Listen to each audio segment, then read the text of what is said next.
우리가 잘 아는 대로 한 해의 추수를 감사하면서 하나님께 드리는 절기이고 또 그 귀한 시간입니다. 추수감사주를 맞이하여서 우리가 이 시간 먼저 하나님 앞에 감사를 회복하는, 감사로 충만한 그런 시간이 되기를 바랍니다. 하나님께서 자기 백성들에게 가장 우선적으로 우리가 회복하기를 원하는 중요한 뜻이 있다면 바로 감사입니다. 우리가 성경을 보다 보면 하나님의 많은 명령의 말씀이 있는데 특별히 하나님이 우리에게 감사를 명령을 합니다. 선택적으로 우리가 감사해도 되고 안 해도 되고 그 뜻이 아니고 감사해야 함을 우리에게 절대적으로 명령하고 있습니다.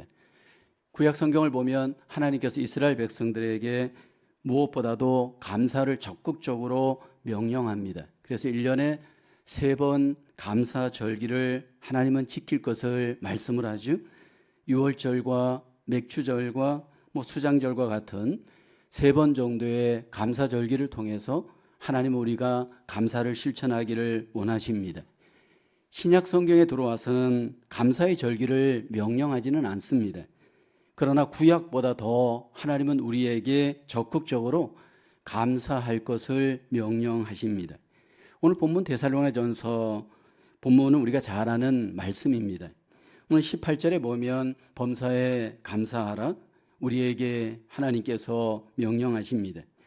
여기 범사라는 말은 우리가 잘 아는 대로 모든 상황과 환경에서 하나님은 우리에게 감사하기를 말씀을 합니다. 모든 일에 이 감사하라 이 하나님의 말씀은 사실 우리의 삶의 정황을 돌아볼 때 좋은 일도 때로는 나쁜 일도 우리에게 일어날 때 그 모든 조건을 뛰어넘어서 우리가 감사할 것을 하나님은 말씀을 합니다. 우리가 믿음 생활을 하면서 어떤 성도가 성숙한 성도인가? 여러분, 어떤 교회가 성숙한 교회인가? 그것을 단적으로 알 수 있는 증거가 있다면 감사를 우리가 들여다보면 알 수 있습니다. 오늘 성경 본문에 소개되어지는 데살로니가 교회는 바울이 1차, 2차, 3차 선교 여행 중에 세운 많은 교회 중에서 가장 모범적인 교회였습니다. 무엇보다도 데살로니가 교회는 모든 믿는 자들에게 본이 되는 교회였습니다. 환난 가운데 있었지만 변함없는 믿음과 사랑과 소망 가운데 본이 되는 데살로니가 교회였습니다. 이 데살로니가 교회로 인해서 많은 자들에게 믿음의 선한 영향력을 끼치는 그러한 본이 일어났습니다. 근데 데살로니가 교회가 회복하고 순종해야 될 한 주제가 있었는데 바로 감사입니다.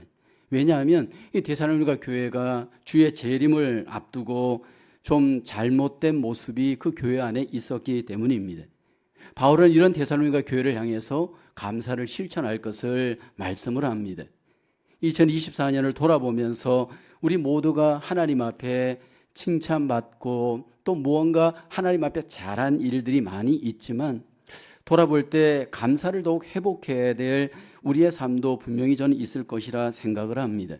범사에 감사하는 삶이 우리에게 적용되기 위해서 과연 우리에게 필요한 과제는 무엇일까요? 첫째, 우리가 돌아봐야 될 것은 다른 사람과 관계를 잘 맺어야 합니다. 감사는 관계로부터 우리 속에 오기도 하고 잃어버리기도 하기 때문입니다. 오늘 데살로니가 교회의 본문을 향해서 여기 범사에 감사하라는 이 본문은 전후 문맥을 우리가 잘 들여다볼 필요가 있습니다. 오늘 이 본문은 12절부터 시작이 되죠. 12절에 보면 형제들아 우리가 너희에게 구하노니 너희 가운데에서 수고하고 주 안에서 너희를 다스리며 고난하는 자들을 너희가 알고 13절을 볼까요? 그들의 역사로 말미암아 사랑 안에서 가장 귀히 여기며 너희끼리 화목하라. 데살로니가 교회 안에 아마 화목하지 못한 문제가 있었던 것으로 보입니다. 그 화목하지 못한, 감사하지 못한 대상이 누구였을까? 본문 12절을 보게 되면 주 안에서 다스리며 고난하는 자들을 염두에 두고 있습니다. 교회의 어떤 권위자들, 삶의 어떤 리더들을 전제한 표현이죠. 왜 이들과 화목하지 못하였는지 본문은 소개하지는 않습니다. 여러분, 관계가 깨어지면 감사할 수 있을까요? 화목하지 못한 삶 속에서 우리 속에 감사가 가능할까요? 여기 데살로니가 교회가 그런 부분에 약점이 있었습니다. 여러분, 우리의 삶에 감사의 삶이 회복되려면 관계가 감사하고 관계가 먼저 회복돼야 됩니다. 특별히 우리가 영적인 생활을 하는 데 있어서 교회 생활, 교회 공동체의 관계가 얼마나 중요한지요? 만약 교회 공동체 가운데 관계가 깨어지면 감사도 깨어집니다. 특별히 영적인 리더들, 예를 들어서 목장의 목자든 또는 대그룹의 목사이든, 여러분 그런 영적인 리더를 여러분들은 귀히 여기고 있는지요? 나를 위해서 수고하고 교회 공동체를 위해서 수고하는, 섬기는 이 주의 일꾼에 대한 나의 내면의 자세, 영적인 자세는 여러분 우리에게 있어서 감사의 삶으로 나아갈 수도 있고 여러분 스탑되어질 수도 있는 문제입니다. 나를 위해서 기도해주고 나를 위해서 섬기는 여러분 목장의 목자이든 또는 대그룹의 목사이든, 여러분 영혼을 위해 수고하는 자들을 위해서 여러분들은 어떤 관계를 맺고 있는지요? 오늘 이 리더와의 관계를 잘 주목해 보셔야 합니다. 화목하고 있나요? 화목할 때 우리 속에 감사도 회복이 됩니다. 물론 이 세운 리더들이, 지도자들이 흠도 있고 단점도 있을 수 있습니다. 알게 모르게 실수도 나타날 수 있습니다. 그러나 주의 일을 위해서 주님이 맡겨준 그 일꾼들이 완전해서 주님이 그 일을 맡겨주신 것은 아닙니다. 주님께서 그 부분은 주님이 다루어 가시고 부족한 부분들은 우리가 화목하면서 감사해야 합니다. 리더에 대해서 순종하지 않고 리더에 대해서 그 권위를 인정하지 않는 여러분 믿음의 삶이 여러분 결코 감사할 수 없을 겁니다. 주의 뜻이 화목이라는 것을 전제한다면 나의 의를 내려놓고 여러분 나의 기준을 내려놓고 그 뜻을 먼저 우리는 따라야 합니다. 다른 사람들과의 관계, 약한 사람들과의 관계도 우리는 주목해야 합니다. 오늘 본문에 보면 약한 자들, 다른 사람들에 대해서 얼마만큼 기다려주는가? 여러분 기다림이 결국 우리 속에 감사를 결정합니다. 14절 보십시오. 형제들아 너희를 권면하노니 게으른 자들을 권계하며 마음이 약한 자들을 격려하고 힘이 없는 자들을 붙들어주며 모든 사람에게 오래 참으라. 아마 우리에게 가장 힘든 부분이 관계일 때 내가 좋아하지 않는 사람들과 관계하는 일일 겁니다.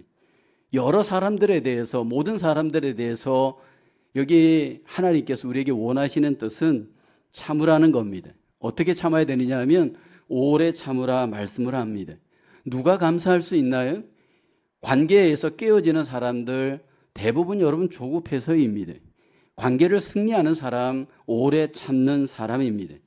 우리가 오래 참으면서 감사해야 될 관계의 사람들 세 부류의 사람이 오늘 본문에 소개되죠. 먼저 게으른 사람들입니다. 여러분 여기 오늘 본문에 보면 게으름이라는 이 단어는 옛날 개역 성경에는 규모 없는 자들이라 번역을 했습니다. 여러분 게으른 사람들은 규모가 없습니다. 규모가 없다는 말은 부주의하다, 줄을 벗어나다 의미입니다. 이 게으른 사람들은 무질서합니다. 자기 고집대로 하려고 하고 자기 결론대로 하려고 합니다. 여러분 교회 속에 보면, 모임 속에 보면 이렇게 게으름으로 인해서 누군가에게 불편을 주면서도 자기가 불편을 주는 걸 모르는 사람이 여러분 교회 속에, 관계 속에 분명히 있습니다. 근데 그 사람에 대해서 성경은 우리에게 내 속도로 그 사람을 컨트롤하려 하지 말고 기다리라 말씀을 합니다. 다음에는 마음이 약한 자들입니다. 이 작은 영혼의 겁쟁이이다 의미입니다. 여러분 영혼이 작은 사람들은 두려움이 많습니다. 여러분 이 영혼이 분량이, 이 볼륨이 적은 사람들의 특징은요, 매사가 부정적입니다. 영혼의 볼륨이 적은 사람들은 사물을 볼 때, 관계를 볼 때 모든 것들을 부정적인 데서 출발을 합니다. 이 부정적인 사람들은 전혀 앞으로 못 나갑니다. 이 부정적인 사람들의 특징이 뭐냐 하면 매사를 부정적으로 내가 결론을 내리다 보니까 관계에 있어서도 삶에 있어서도 여러분 결국 우리 속에 관계를 깨는 경우가 많습니다.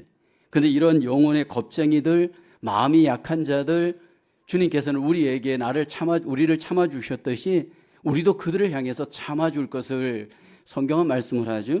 한 걸음 더 나가서 여기 보면 힘이 없는 자들에 대해서도 우리가 오래 참아야 됩니다.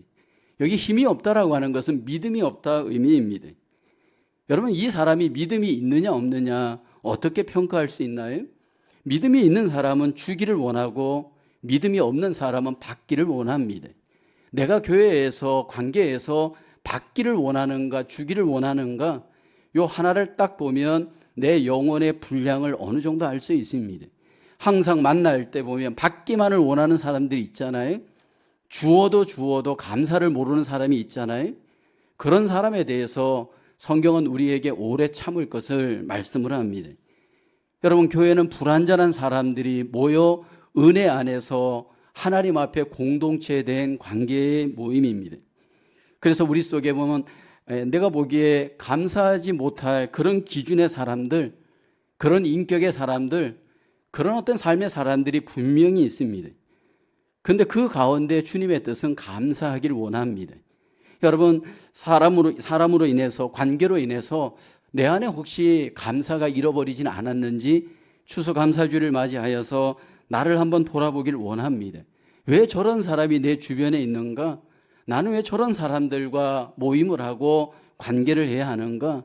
하나님 앞에 다시 한번 돌아보며 기다리며 감사할 수 있는 그런 아름다운 삶의 관계가 우리 가운데 회복되어지기를 주님의 이름으로 축복합니다. 두 번째로 감사, 자신의 마음을 기쁨으로 무장해야 합니다. 여러분, 이 범사의 감사는 범사의 나의 마음의 현 주소입니다. 오늘 본문 16절을 보면 항상 기뻐하라 성경은 말씀을 합니다. 여러분, 내 삶이 기뻐할 때 내 삶은 감사할 수 있지 않나요? 주님이 말씀하시는 이 기쁨이란 무엇일까요? 우리의 삶을 들여다보면 내 성취를 통해서 많은 분들이 기뻐하죠. 공부를 잘할 때, 비즈니스가 잘 될 때, 돈이 잘 벌릴 때 우린 여러분 기뻐하는 경우가 많습니다. 이런 어떤 세상적인 기쁨을 오늘 본문에서 말할까요? 오늘 이 본문에서 말하는 기쁨은 영적인 기쁨입니다. 성령 안에서 누리는 하늘의 기쁨을 의미합니다. 현대를 살아가는 대부분의 사람들, 그 내면의 현 주소는 어떤 모습일까요? 현대인들 중에 가장 많이 생기는 병이 우울증이 아닙니까? 여러분, 이 우울증이 왜 우리에게 오나요? 입맛도 없고 여러분 삶의 기쁨이 없는 이 우울증이, 삶의 기쁨이 왜 우리에게 일어나는 것일까요? 원인들을 다양하게 얘기합니다. 심리학적인 원인, 생물학적인 원인, 여러 가지 원인들을 이야기하는데 저는 목회자로서 가장 그 원인을 영적인 원인에서 찾고 싶습니다. 여러분, 내 영적인 현 주소를 하나님은 우리에게 잘 들여다보기를 원합니다. 영적인 침체는 삶의 우울함으로, 삶의 우울함은 영적인 침체로 연결되어집니다. 구약 성경에 보면 시인이 그런 고백이 있었죠.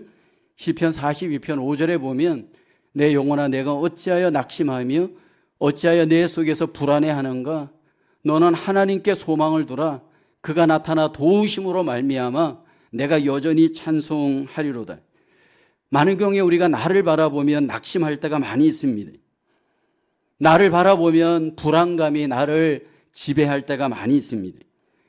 특별히 인생의 중년기를 맞이하신 분들, 여러분 알게 모르게 불안감이 나를 다스릴 때가 많이 있죠. 그래서 인생의 중년기를 살아가는 분들이 여자이든 남자이든 우울증을 많이 겪습니다. 차라리 소년기, 청년기 때는 비전이 있고 아예 나이가 많으면 모든 것들을 이제 내려놓고 수용하는데 인생의 이 중년기는 참 어정쩡합니다. 포기하기는 나이까지 이르고 뭔가 도전하기에는 또 쉽지 않은 나이가 인생의 중년기가 아닙니까? 아무것도 이룬 것이 없는 나, 앞을 보면 뭔가 비전이 보이지 않는 나를 바라보면 여러분 내 안에 기쁨보다는 슬픔, 또 감사보다는 원망이 나를 지배할 때가 많이 있습니다. 그때 우리에게 필요한 것은 무엇일까요? 나를 바라보는 나의 관점, 환경을 바라보는 나의 관점을 내려놓고 주 안에 있다면 먼저 주님을 바라보는 믿음의 관점이 우리에게 필요합니다. 특별히 내가 고통 가운데 있을 때, 삶이 제대로 풀리지 않을 때 그 가운데 선하신 하나님의 뜻에 대해서 먼저 내가 확신해야 합니다. 인생에 고난이 오고 고통이 올 때 인생의 중년기에 가장 겪는 어려움은 내 안의 불안감입니다.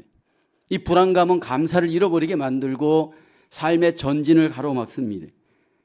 고난 속에서 불안 속에서 하나님의 주권에 대해서 여러분 우리의 믿음을 다시 한번 점검해 보셔야 합니다. 나는 하나님의 주인 되심을 믿고 그 주권 되심을 정말 믿고 있는지 우리의 삶을 돌아보며 하나님의 주권 안에서 먼저 기뻐하면서 여러분 우리가 우리의 삶을 하나님께 내어드려야 할 줄로 믿습니다. 어떤 경우라도 성경의 약속은 우리의 미래에 대해서 예수 그리스도가 다시 오시는 재림이 있다 약속합니다. 우리의 미래에 있어서 천국이 있다 말씀을 합니다. 이게 이론이 되어졌을 때는 우리에게는 아무 의미가 없습니다. 이것이 내 안에 마음의 믿음이 되고 삶의 고백이 될 때 여러분 우리의 삶은 주 안에서 비전이 있고 주 안에서 소망이 있기 때문에 우리는 기뻐할 수 있는 줄로 믿습니다. 개인적으로 저는 캐톨릭 수녀이지만 이혜인이라고 하는 한국의 수녀 시를 참 좋아합니다. 그분의 쓴 시 중에 글 중에 두레박이라고 하는 책에 보면 이런 내용이 있습니다. 급한 순간에 버스를 놓쳐 안타까울 때 즉시 다음 버스가 있음을 기뻐한다. 몸이 아파 괴로울 때에는 건강의 고마움을 절감하며 기뻐하고 글이 써지지 않을 때에는 또 답답할 때 내 능력의 한계성을 깨닫게 됨을 나는 기뻐한다. 다른 이에게 내 실수가 드러나 부끄러울 때 겸손을 실습할 기회임을 기뻐한다. 오해를 받아서 슬플 때 인내할 수 있는 기회임을 기뻐한다. 이 모든 생활에 믿음 생활을 하면서 믿음 생활 안에서 가능함을 나는 항상 하나님 앞에 감사한다. 뭐 이런 글입니다. 여러분 2024년 추수감사절을 맞이하여서 지난 1년을 돌아볼 때 나를 슬프게 하였고 나를 알게 모르게 낙심하였던 것들을 뒤로 하고 다시 한번 내가 나를 기뻐하고 내가 나를 감사할 수 있는 이 절기가 되어지기를 주의 이름으로 축원합니다. 세 번째로 범사에 감사, 하나님과의 관계에서 지속적인 기도를 드려야 합니다. 17절에 오늘 본문에 이렇게 말씀하죠. 쉬지 말고 기도하라. 오늘 이 본문은 우리가 잘 아는 본문입니다. 지난 1년을 돌아볼 때 내 삶 속에 쉬지 않고 주님과의 관계가 기도하는 관계였는지요. 여기 쉬지 말라라는 이 의미는 어떤 의미일까요? 삶 자체가 결국 기도여야 함을 말씀을 합니다. 교회당에 와서도 기도하시고 차를 타고 가면서도 기도하고 집에 있으면서도 기도하고 직장에 있으면서도 기도하라는 겁니다. 기도가 마치 호흡과 같이 멈추지 말아야 한다. 성경은 말씀을 합니다. 여러분 기도의 인생이 결국 감사의 인생이 됩니다. 하나님께서 우리에게 쉬지 말고 기도하라는 것은 쉬지 말고 기도해야 될 이유가 있기 때문이겠죠. 하나님께서 우리가 쉬지 않고 기도할 때 우리 가운데 하나님이 주신 위로와 은혜와 응답이 있습니다. 여러분 우리의 삶이 쉬지 않고 기도하는 가운데 가장 누리는 하나님의 복은요 마음의 평강입니다. 빌립보서 4장 6절에 이렇게 말씀하죠. 같이 한번 우리 고백해 볼까요? 시작. 아무것도 염려하지 말고 다만 모든 일에 기도와 간구로 너희 구할 것을 감사함으로 하나님께 아뢰라. 그리하면 모든 지각에 뛰어난 하나님의 평강이 그리스도 예수 안에서 너희 마음과 생각을 지키시리라. 하나님께서 기도하는 자에게 평강의 선물을 주십니다. 이 평강의 선물을 우리의 마음에 주시고 생각에 주십니다. 사람들이 감사하지 못하는 이유 중에 하나는 마음을 지키지 못하기 때문입니다. 여러분 사람들이 감사하지 못하는 이유는 그 인식에 있어서 생각에 문제가 있기 때문입니다. 이 시간도 여러분 감사절에 와서 예배는 드리지만 내 마음 속에 생각 속에 지금 무엇을 생각하고 무엇을 인식하는가 감사를 결정합니다. 렌트비 걱정, 비즈니스 걱정, 삶의 걱정이 우리 안에 마음과 생각을 지배할 때 여러분 그 속에서는 감사할 수 없습니다. 이 모든 것들을 하나님께 맡기고 모든 일에 하나님 앞에 기도할 때 기도하는 자에게 그리하면 하나님이 우리에게 그 마음의 평강을 줍니다. 여러분 인생은 그 자체가 문제의 연속입니다. 한 산을 넘으면 또 다른 산이 오고요. 낮은 산을 넘으면 높은 산이 오고요. 계속해서 인생은 문제의 연속, 고난의 연속입니다. 중요한 것은 그 모든 산을 넘어갈 때 내가 어떤 마음, 어떤 생각을 갖고 여러분 그 산을 대하는가, 문제를 대하는가, 우리의 자세에 달려 있습니다. 기도할 때 하나님 우리의 마음을 붙들어 주셔야 해요. 기도할 때 우리의 생각을 붙들어 주셔야 해요. 생각이 무너져 있는 분, 여러분 마음이 무너져 있는 분들은 매사에 감사가 어려워요. 항상 하나님 앞에 기도함으로 우리의 마음과 생각을 지켜나갈 수 있기를 주의 이름으로 축복합니다. 우리가 쉬지 않고 기도할 때 여러분 하나님의 응답, 하나님의 도우심을 믿으셔야 합니다. 우리의 삶에 있어서 문제는 분명히 있지만 이것을 갖고 하나님 앞에 기도할 때 하나님은 우리에게 응답을 약속합니다. 누가복음 11장 9절에 보면 구하라 내가 또 너희에게 이르노니 구하라 그러면 너희에게 주실 것이요 찾으라 그러면 찾아낼 것이요 문을 두드리라 그러면 너희에게 열릴 것이니 여러분들이 잘 아는 말씀이지만 이 말씀을 믿고 적용하느냐의 문제입니다. 너무나도 많은 분들이 기도에 대해서 기가 막히게 잘합니다. 그러나 기도하지 않는 경우가 얼마나 많나요? 중요한 것은 내 삶 속에서 항상 하나님 앞에 기도하면서 하나님께 모든 것들을 맡기시면서 하나님의 인도를 구할 때 하나님께서 때를 따라 저와 여러분들 속에 응답으로 인도하심으로 함께해 주실 줄로 믿습니다. 무엇보다도 우리가 쉬지 않고 하나님 앞에 항상 기도하며 관계를 맺을 때 하나님이 우리 가운데 놀라운 승리를 주십니다. 마태복음 26장 41절에 보면 시험에 들지 않게 깨어 기도하라 마음에는 온이로되 육신이 약하도다. 베드로전서 5장 8절에도 이렇게 말씀하죠. 같이 한번 고백해 볼까요? 시작. 근신하라 깨어라 너희 대적 마귀가 우는 사자같이 두루다니며 삼킬 자를 찾나니. 우리가 쉬지 않고 기도할 때 여러분 시험을 이길 수 있고 마귀의 공격을 이길 수가 있습니다. 하나님 안에서 저와 여러분들의 삶이 하나님의 철저한 주권 아래 있지만 우리의 책임도 하나님은 요구합니다. 감사의 삶은 성도들의 마땅한 하나님의 백성들의 본분입니다. 하나님 우리가 감사하되 범사에 감사하길 원합니다. 2024년을 돌아보며 내 삶이 더욱 범사에 감사하는 삶으로 하나님 앞에 회복되어지고 드려질 수 있는 귀한 절기가 되시기를 주의 이름으로 축원합니다. 무엇보다도 이웃과의 관계를 점검하시고 나와의 관계를 점검하시고 하나님과의 관계를 점검하시면서 하나님이 기뻐하시는 범사의 감사의 삶이 우리의 감사로 하나님 앞에 영광을 돌리시고 하나님의 뜻을 이루시기를 주의 이름으로 축원합니다. 하나님 감사합니다. 2024년 추수감사절을 맞아 범사에 감사하는 삶으로 하나님 앞에 살기를 소원합니다. 이웃과의 관계, 나와의 관계, 하나님과의 관계가 다시 회복되어져 하나님이 기뻐하시는 범사의 감사의 삶이 더욱 우리 속에 실천되어지고 적용되어지도록 하나님 은혜 베풀어 주시옵소서. 2024년 한 해 동안 우리의 삶을 인도하시고 승리케 하시고 열매 맺게 하신 하나님, 그 모든 은혜를 진심으로 감사하며 오늘 추수감사주를 맞이하여서 다시 한번 우리 속에 감사가 충만하게 하시고 하나님 앞에 더욱더 영광 돌리는 가정들, 일터들, 교회들 되게 하여 주옵소서. 예수님의 이름으로 기도하옵나이다. 아멘.